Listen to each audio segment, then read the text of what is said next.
আসসালামু আলাইকুম ওৰহমতুল্লাহি ওবৰকাতুহু বিসমিল্লাহিৰ ৰহমানিৰ ৰহিম। গাইজ আশা কৰিছোঁ মহান আল্লাহ তাআলাই আপোনালোকক বহুত ভালে ৰাখিছে আৰু গাইজ ময়ো ভালে আছোঁ। গাইজ আজি এটা ইম্পৰ্টেণ্ট ভিডিঅ' লৈ আহিছোঁ আপোনালোকৰ সন্মুখত।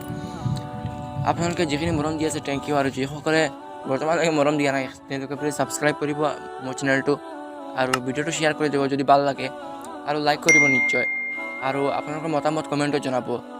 তো গাইজ আমাৰ ভিডিঅ' আৰম্ভ কৰোঁ। আমাৰ ভিডিঅ'ৰ টপিকটো হ'ল, যদি আমাৰ কাণৰ বিষ হয় তেতিয়া আমি কি দোৱা পৰিম। ধৰি লোৱা গাইজ কাণত কিবা সোমাইছে বা পানী সোমাই বিষ হৈছে, পইজ ভৰি আছে, এনেকুৱা হ'লে আপুনি কি দোৱা পৰিব। আপোনালোকে লাগিলে লগতে ডক্টৰো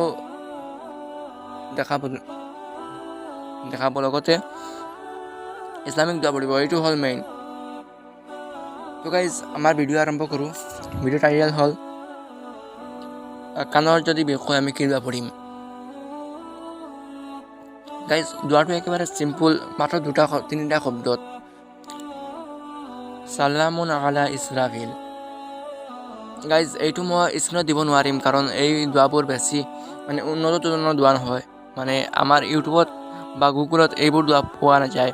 তো গাইজ এইবোৰ অকল মোৰ তাত পাব, আৰু গাইজ মই টিভি কৰিব নোৱাৰোঁ, এইবোৰ আমি সুন্দৰকৈ আকৌ লিখিব নোৱাৰোঁ, সেইকাৰণে কৈ আছোঁ যেন আপোনালোকে ভালদৰে শুনিব।